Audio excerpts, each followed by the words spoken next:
वाले पूछ लो। हाँ, आगामी चुनाव है, सरकार एक चुनाव एक देश एक देश एक चुनाव की तो देश के प्रधानमंत्री जी बात कर रहे हैं, वो विषय तो आगे का है। यहाँ पर राजस्थान में नई जो भारतीय जनता पार्टी की भजन लाल जी के नेतृत्व में सरकार बनी है, उन्होंने अपने बजट भाषण में ये कहलवाया है कि हम वन स्टेट वन इलेक्शन करेंगे।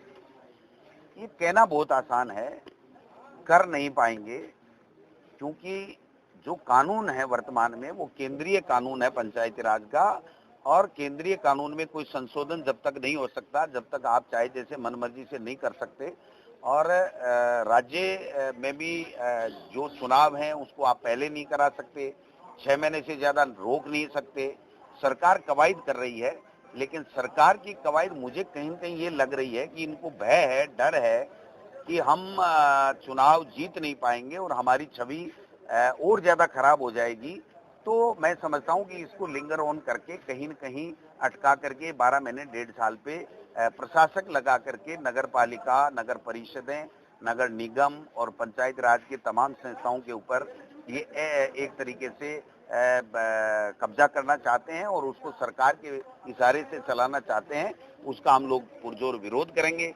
एक चुनाव और एक स्टेट करें, हमें आपत्ति नहीं, बट वो कर नहीं पाएंगे तो प्रशासक लगा करके आप 1.5 साल पंगु करना चाहते हो, जनप्रतिनिधियों को घर बैठाना चाहते हो, ये कतई मैं समझता हूं कि कोई स्वीकार नहीं करेगा, हम लोग स्वीकार नहीं करेंगे। अभी तो मुझे लग रहा, वो एक कहावत है ना कि पूत के पग पालने ही दिख जाते हैं।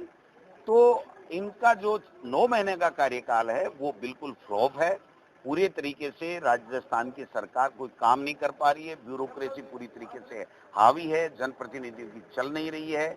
एक मंत्री 2.5 महीने से इस्तीफा लिए घूम रहा है, ऊपाड़ी बजा रहा है, और इनसे उसका फैसला नहीं हो रहा है, तो इससे ज्यादा शर्म की बात तो कोई हो नहीं सकती ना। एक एमएलए कह रहा है मेरा कोई काम नहीं हो रहा है, हम कहाँ जाएं, मंत्री मिलते नहीं हैं, तो इससे बड़ा दुर्भाग्य क्या हो सकता है।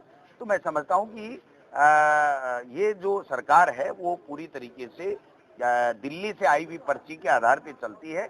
इनका अपने विवेक से कोई काम नहीं कर पा रहे हैं और ब्यूरोक्रेसी पूरी तरीके से हावी है।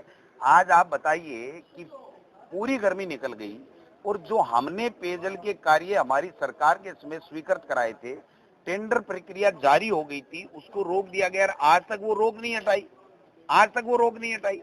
हमारी सड़कें लक्ष्मणगढ़ में जो स्वीकृत हो गए, कार्य चालू हो गए, उसको ये आदेश दे दिया गया कि जो सड़क जहां पर है वहीं उसको बंद कर दिया जाए, खड्डा बूर के बंद कर दो और सड़क आगे नहीं बनानी है।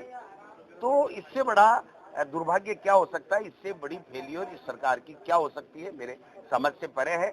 मैं लक्ष्मणगढ़ की जनता को विश्वास दिलाता हूं कि मेरे नगर पालिका के चेयरमैन जी, पार्षद, हमारे प्रधान जी, हमारे पंचायत समिति मेंबर, हमारे सरपंच, तमाम सब लोग मिलकर के जो काम होने वाले जनता के वो कराएंगे। और राजस्थान सरकार अगर कोई रोड़ा अटकाएगी, राजनीतिक आधार पे किसी कार्य को बंद करेगी, तो उसको हम बंद नहीं होने देंगे, उसको पुनः संघर्ष करेंगे, चाहे वो सड़क हो, चाहे वो राजस्थान की विधानसभा।